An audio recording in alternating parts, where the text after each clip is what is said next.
The stars had always been kind to humanity. For 40 years, Earth had walked among the giants of the galaxy with soft steps and open hands. They signed every treaty. They followed every rule. They smiled at species who looked down on them and called it diplomacy.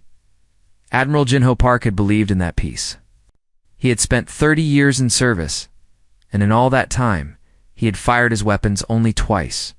He was proud of this. He told young officers that patience was stronger than any gun. He believed it with his whole heart. On the morning of the massacre, Jinho was drinking tea in his quarters aboard the S Horizon.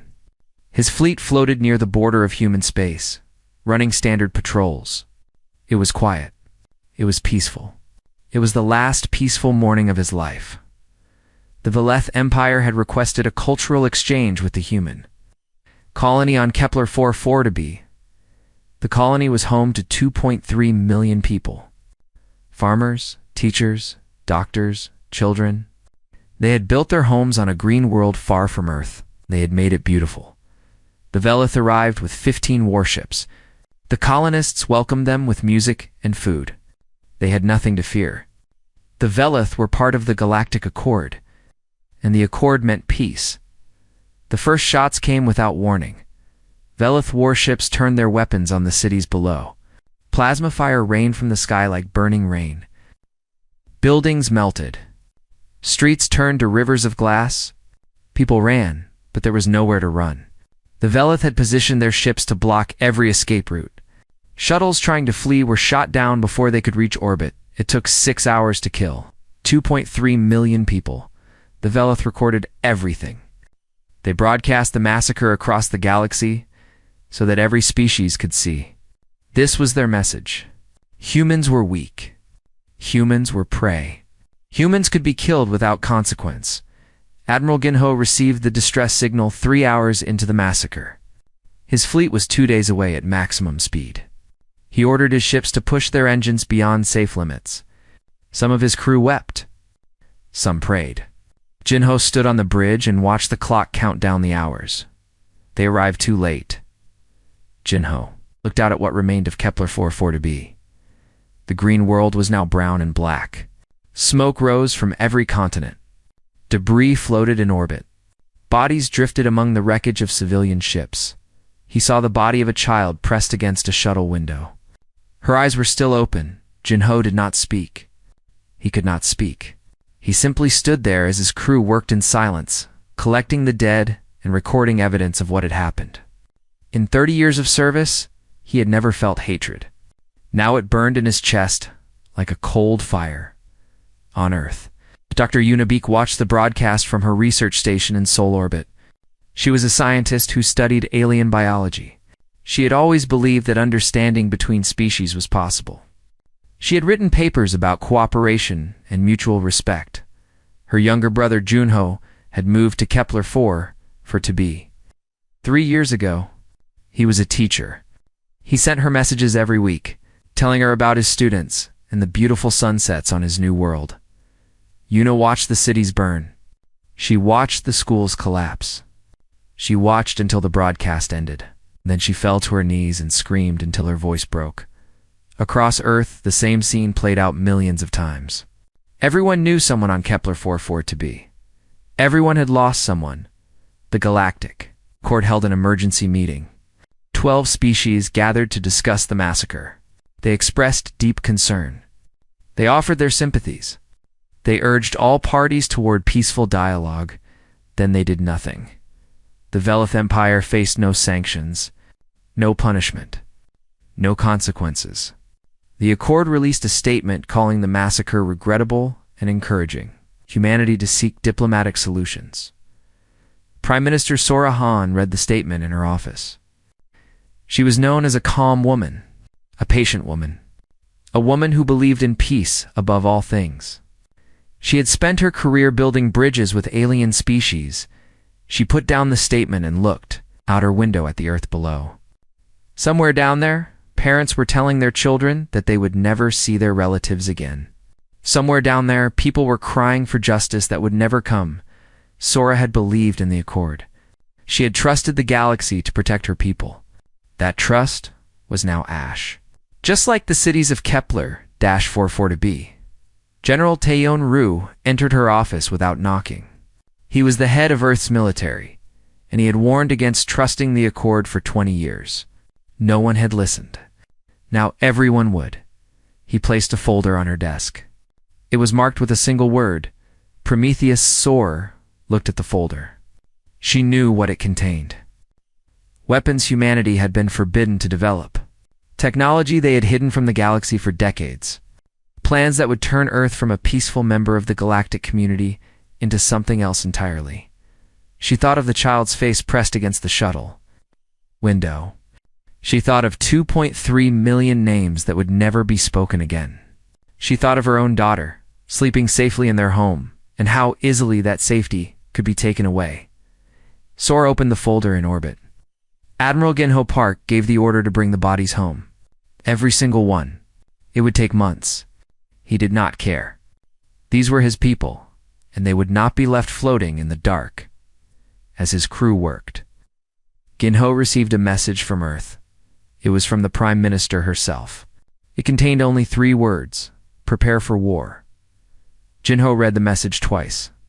Then he walked to the bridge of his ship and looked out at the burned world below. For 30 years he had believed in peace. That belief had died with 2.3 million of his people. He called his officers together. Their faces were tired and stained with tears.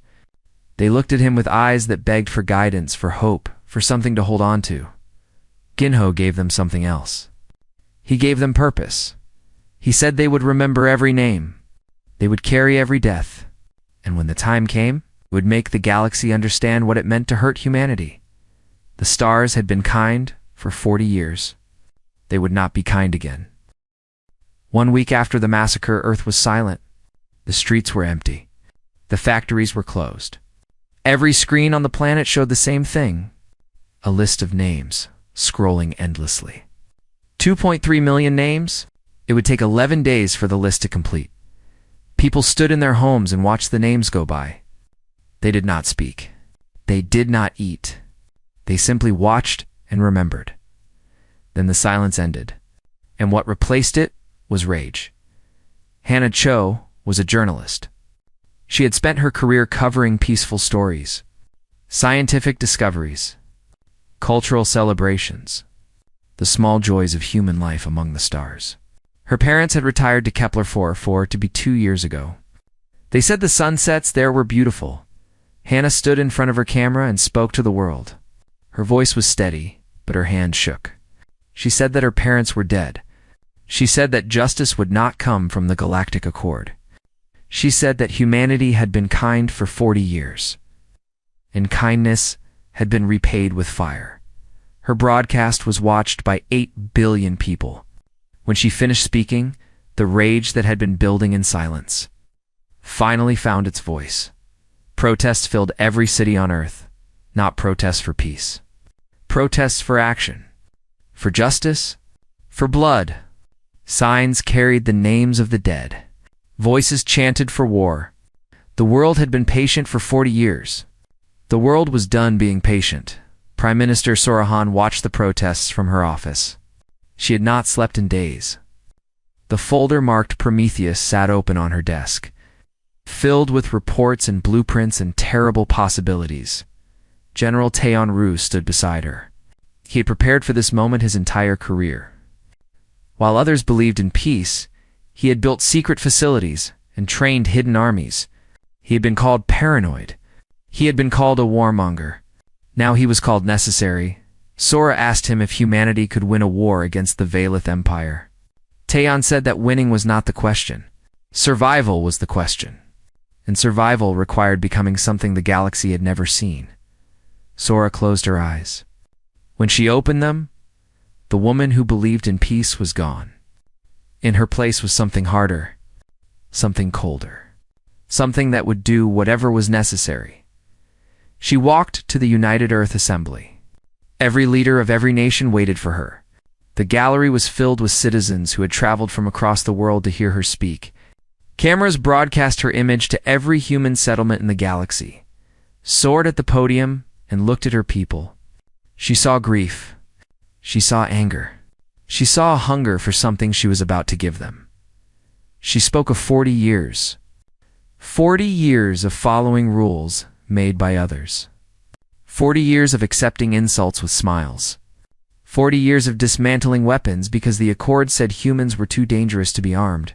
40 years of trust. She spoke of Kepler 4, for 2b, of the children who had been taught to believe the galaxy was safe, of the parents who had sent their families to a green world, thinking they would be protected, of 2.3 million souls who died believing that civilization meant something.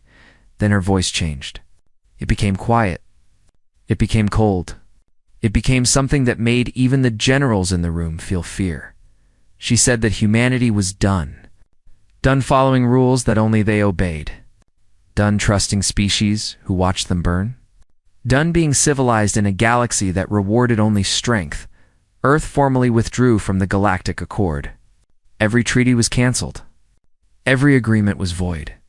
Humanity would stand alone. Humanity would protect its own, to the Valeth Empire. And any species who thought humans were prey, she had only this to say: "We are done being civilized." The assembly erupted. Not an argument, but an agreement. Every nation voted as one. There was no opposition. There was no debate. For the first time in human history, Earth spoke with a single voice.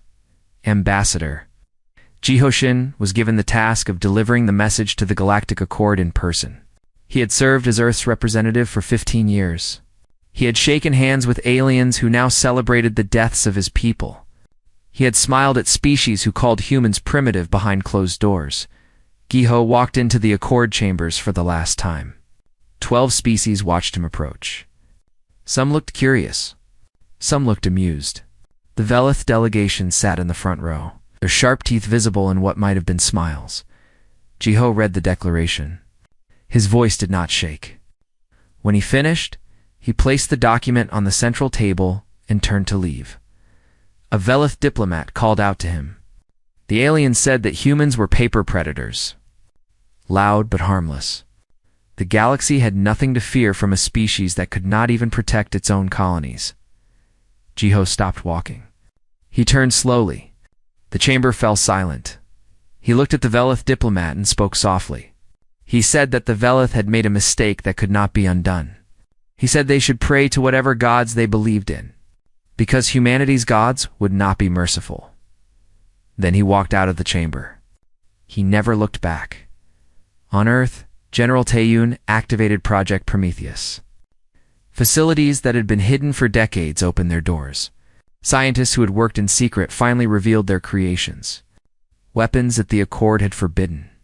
Technologies that were supposed to be impossible. Humanity had been preparing for this moment without knowing it.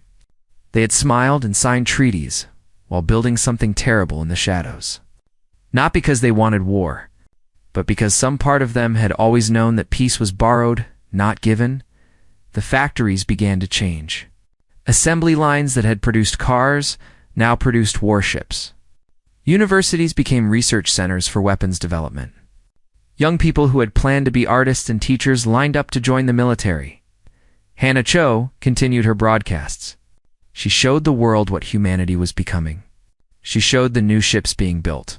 She showed the soldiers training with weapons that had never existed before. She showed a species transforming itself from prey into predator at night. She looked at photos of her parents and wondered if they would recognize what their daughter had become. What all of humanity had become. Admiral Jinho Park stood on the bridge of his ship as the last bodies from Kepler 442b were brought home. He had kept his promise. Every single person had been recovered. Every single person would be buried on Earth. As the transport ships departed for home, Jinho composed a message. He addressed it to the Veleth High Command. It was short. He told them that humanity remembered every name, every face, every child who had died in the fire. He told them that humanity was coming, and when they arrived, the Veleth would learn what humans were capable of. The message was sent. Across the galaxy, species who had ignored humanity for decades suddenly found themselves paying attention. Something had changed. Something had awakened, and the galaxy would never be the same. 6 months passed.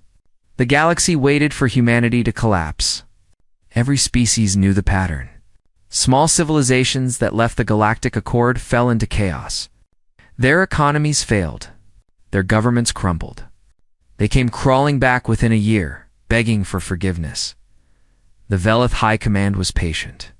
They had broken many species before. Humans would be no different. They were soft. They were emotional. They would tear themselves apart with grief and anger. And then the Velith would finish what they had started. But humanity did not collapse. Humanity transformed. Lieutenant Yoonji Lim had been a cargo pilot before the massacre. She flew supply ships between Earth and the outer colonies. It was boring work, safe work. She had never fired a weapon in her life. Now she sat in the cockpit of something that had no name yet. It was small and black and shaped like a knife. It moved faster than anything in the galaxy. Its weapons could cut through battleship armor like paper. Engineers called it a Striker-class warship. Pilots called it a death whisper. Yoonji ran her hands over the controls. 6 months ago, she had been delivering food packages. Now she was learning to kill. The change should have frightened her. Instead, it felt right. It felt necessary. Her squadron was made up of volunteers. Teachers, farmers, artists, people who had never thought about war until war came for them. They trained 16 hours a day. They pushed their bodies and minds beyond all limits. When one of them wanted to quit, they looked at the photos of Kepler 440b that covered the walls of their barracks. No one quit. EUNG. Named her squadron the 2.3 million. Every pilot carried a list of names from the massacre. They memorized them. They whispered them before every training mission. The dead were always with them. On Earth, Dr. Hyun Choi stood in front of the United Military Command and presented the weapons of Project Prometheus. He was a thin man with tired eyes. He had spent 20 years building things that were never supposed to be used. Now they would be used, and he was not sure how to feel about it. He showed them antimatter warheads. Small enough to fit in a fighter, but powerful enough to crack a moon. He showed them nanite swarms that could eat through enemy ships from the inside. He showed them gravity pulse generators that could crush a fleet into a ball of twisted metal. The generals watched in silence. They had known that secret programs existed, but they had not known the scale. Humanity had been preparing for extinction without realizing it. General, Taeyeon asked, how long until the weapons were ready for combat? Dr. Haeon said they were already ready. They had been ready for years. They had just been waiting for permission. Permission was given. Sergeant Dong Yuk-yoon trained the ground forces. He was a large man with scars on his face from battles most people had forgotten. He had fought pirates on the outer colonies. He had protected mining stations from raiders.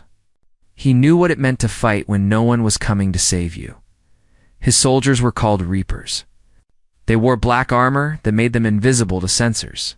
They carried weapons that could punch through walls.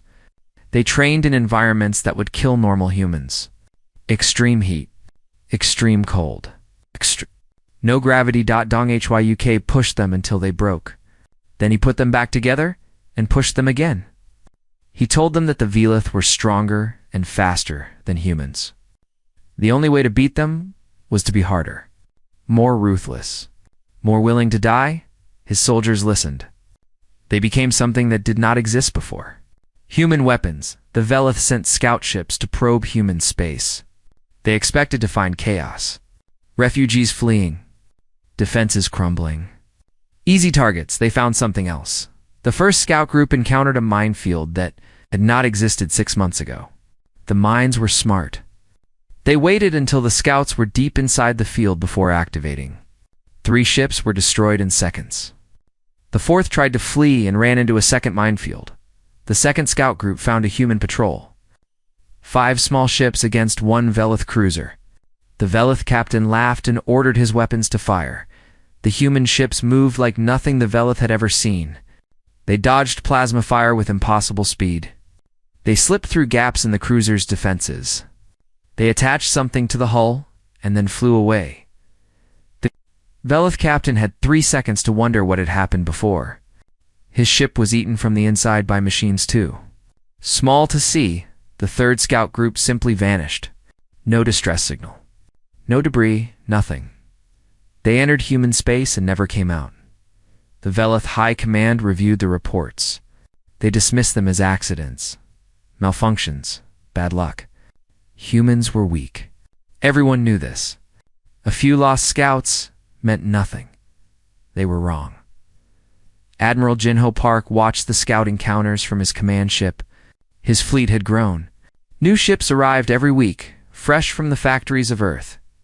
Crews trained around the clock. The machine of war was spinning faster every day.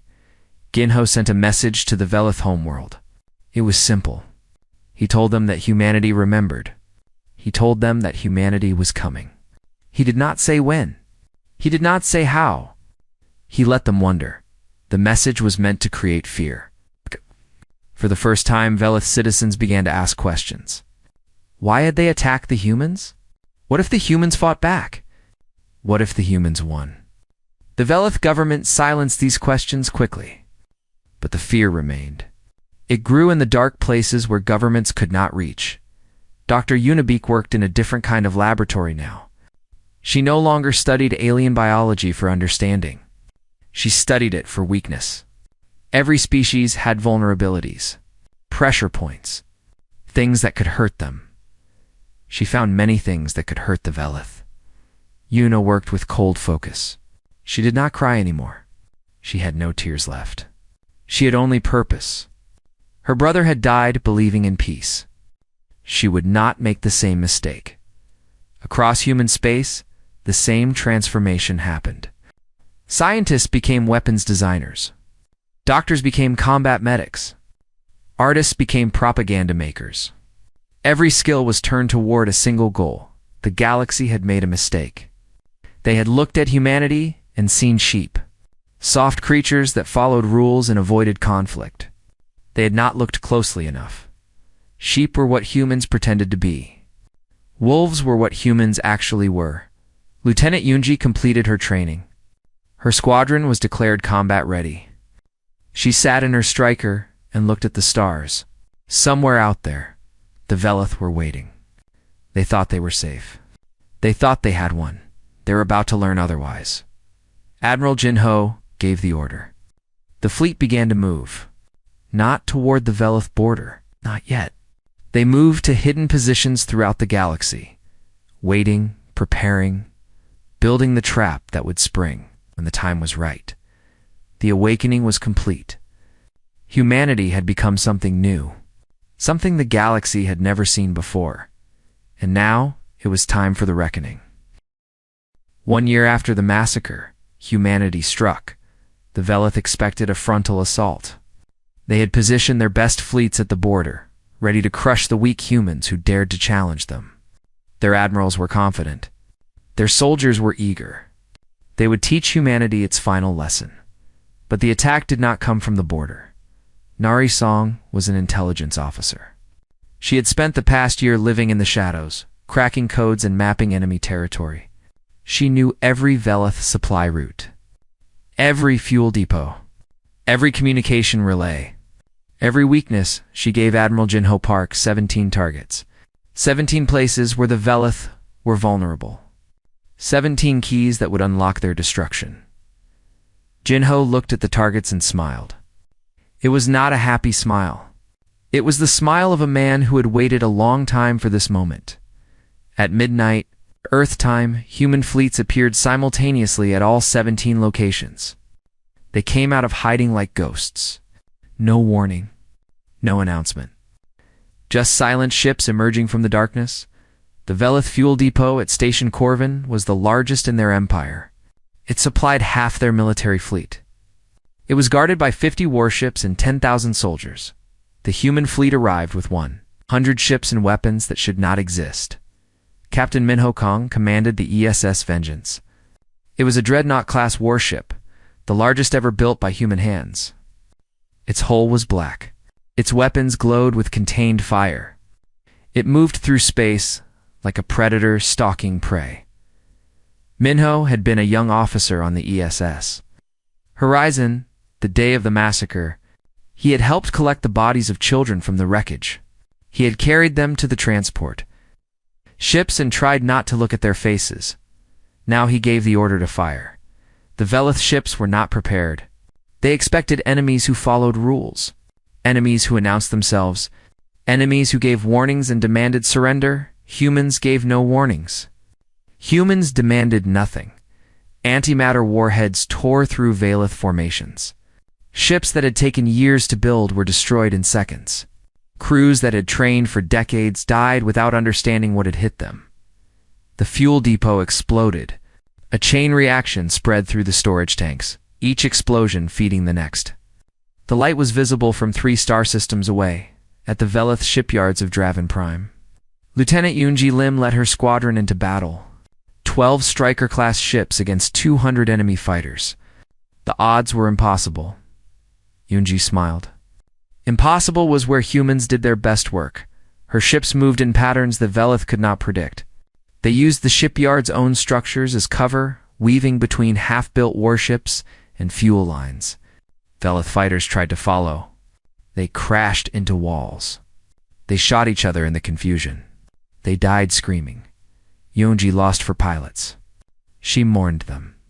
Then she led the survivors deeper into the shipyard and placed charges on every critical system. When they flew away, the shipyard collapsed behind them.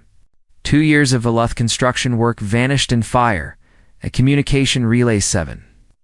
Narisong led a small team aboard the station. They wore Reaper armor. They moved like shadows. The Velith guards never saw them coming. Nari found the central computer and downloaded everything. Years of Velith military secrets, fleet positions, invasion plans, political communications. All of it now belonged to humanity. Then she planted a virus. It would spread through every connected system. It would corrupt data. It would delete records. It would make the Velith blind. She walked out of the station as it died around her. Her team lost no one. The war lasted 6 months. It was not a war of conquest. Humanity did not want Velith territory. They wanted Velith destruction. They wanted to break the machine that had killed their children. Admiral Jinho led the main fleet in a campaign that would be studied for centuries. He never attacked where the enemy was strong. He attacked where they were weak. He cut supply lines until Velith ships ran out of fuel. He destroyed communication relays until Velith commanders could not talk to each other. He turned their empire into islands of confusion and fear. The Velith tried to counterattack. They sent their remaining fleets toward Earth, hoping to end the war with a single devastating blow. They found humanity waiting for them. The Battle of Seoul lasted 3 days. 400 Velith warships against everything humanity had built in the past year. It was supposed to be the end of human civilization. It was the end of the Velith military captain. Minho Kong led the ESS Vengeance into the heart of the enemy formation. His ship was damaged. His crew was exhausted. His weapons were running low. He did not care. The Velith flagship was the largest ship in their fleet. It was commanded by Admiral Vorkon. The officer who had ordered the massacre of Kepler 4 for to be Minho had studied his face. He had memorized every detail. He had promised himself that Vorkon would die. The Vengeance broke through the enemy lines. It took hit after hit. Fires burned on every deck. Crew members died at their stations. But the ship kept moving. It kept fighting. Minho aimed his ship at the flagship's main hangar. At the last moment, he ordered all non-essential crew to the escape pods.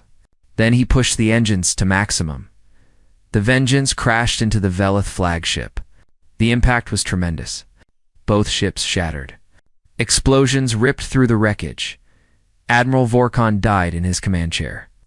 Too surprised to even scream, rescue teams found Minho 3 hours later. He was floating in a pocket of air, barely alive. His body was broken. His ship was gone, but he was smiling. The Battle of Seoul ended with the complete destruction of the Velith attack fleet. Not a single enemy ship escaped. The wreckage would orbit Earth's sun for centuries, a reminder of what happened to those who threatened humanity.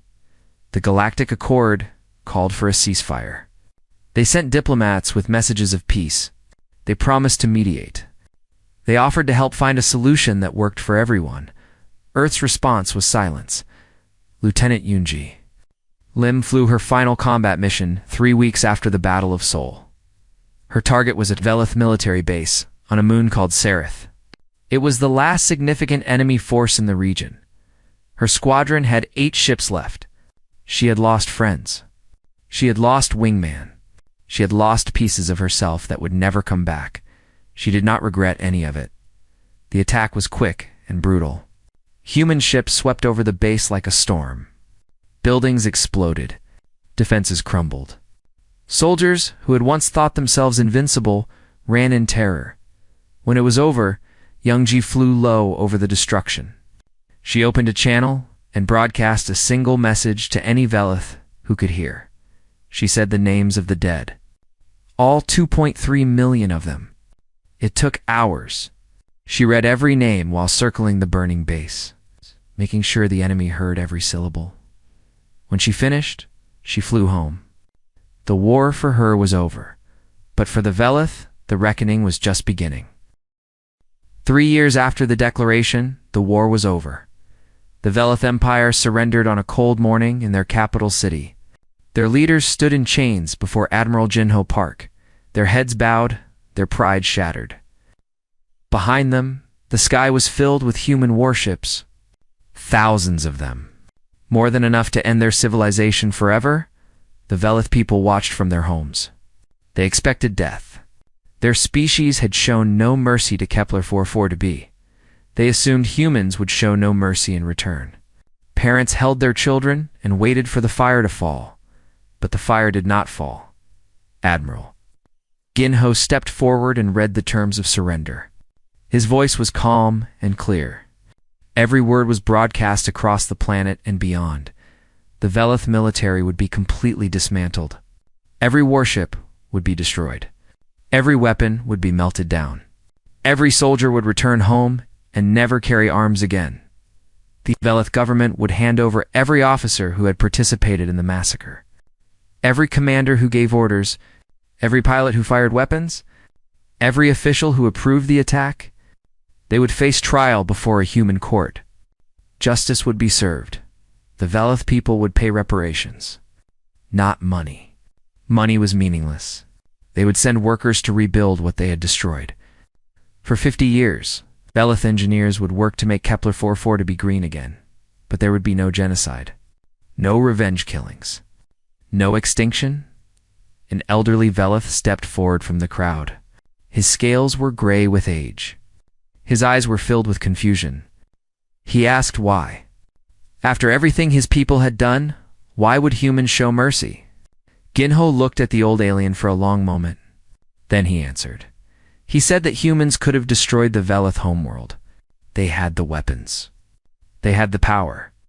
They had every reason. But destruction was what the Velith would have done. Humanity was not the Velith. He said that humans had been civilized once. They could be civilized again.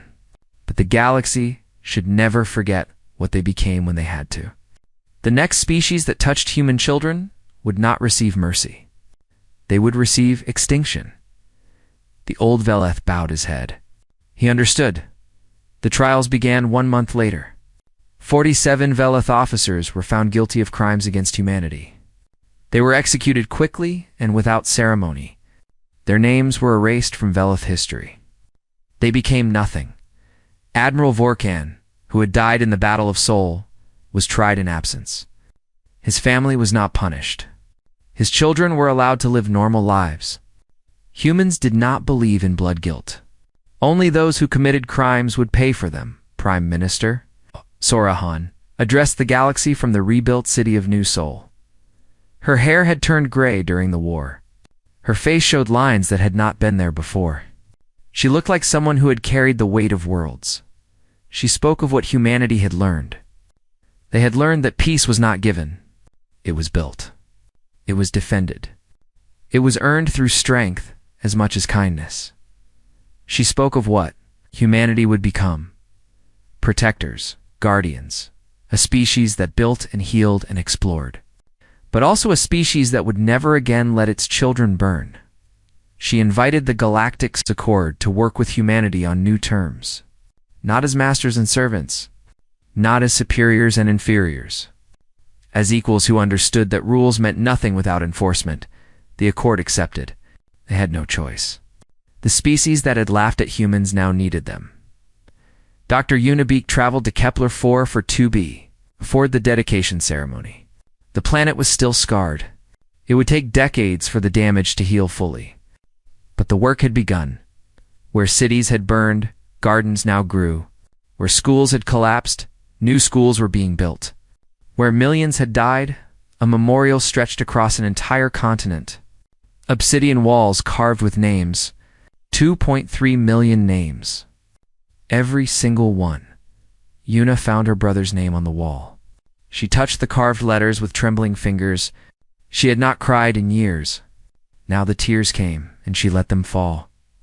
A Velith worker approached her. He was young, barely an adult by his species standards. He had been assigned to the memorial maintenance team. His job was to keep the names clean and visible forever. He asked if the name she was touching belonged to someone she knew. Una said it was her brother. He had been a teacher. He had loved this world. The Velith worker bowed his head. He said he was sorry. He said his people had done a terrible thing. He said he would spend his life trying to make it right. Una looked at him for a long moment. Then she nodded. She did not forgive him. She could not forgive him. But she accepted that he was trying. That was enough. For now, Hannah Cho completed her documentary on the war. It was 12 hours long. It showed everything. The massacre. The declaration. The transformation. The battles. The surrender. The trials. It ended with footage of children playing on New Kepler Station. They ran through corridors and laughed at jokes only children understood. They had been born after the war. They knew nothing of burning cities and floating bodies, but they knew they were safe. They knew that the largest defense fleet in the galaxy watched over them. They knew that no species would ever touch them again. Hannah showed the documentary to Admiral Jinho before its release. He watched in silence.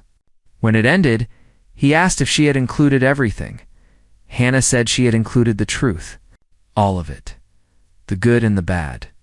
The mercy and the killing. The hope and the rage. Jinho nodded. He said that was what the galaxy needed to see. Not propaganda. Not lies. The truth of what humanity was and what humanity could become. The documentary was broadcast across the galaxy. Every species watched it. Every academy made it required study. Every child learned the story of Kepler-4 for 2b. They learned that humans preferred peace, that humans built hospitals and schools and gardens, that humans reached out with open hands to species in need. They also learned that humans had burned the Velith Empire to the ground when their children died. They learned that human ships were the fastest and most deadly in the galaxy. They learned that human soldiers fought without surrender. Captain Minho Kong recovered from his injuries. It took 2 years. His body was more machine than flesh now, but he was alive. He was promoted to admiral. He was given command of the largest fleet in human history. He spent his days training young officers.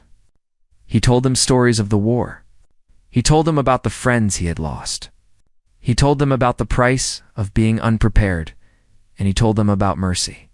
About how humanity had won not just through strength, but through choice. They had chosen not to become the monsters they had fought. That choice mattered more than any victory. 50 years later, the galaxy knew a simple truth. Humanity was kind. Humanity was generous. Humanity helped those in need, regardless of species. And humanity was never to be threatened again. Above the entrance to the Galactic Council chambers, words were carved in stone. They were in every language, of every species. They would remain there forever. Reminder of what had happened and what would happen if the lesson was forgotten. The words were simple. They said, "Do not mistake our kindness for weakness. We chose to be civilized. We can choose differently." The galaxy remembered. The galaxy always would, and in the gardens of Kepler-4 to be. Where 2.3 million names stood carved in obsidian, flowers bloomed in colors that had not existed before the humans came. Children played among the memorials, their laughter echoing across the valleys. The dead were not forgotten. They never would be. But life continued. Humanity continued. And the stars, which had been so cold and dark, now felt like home.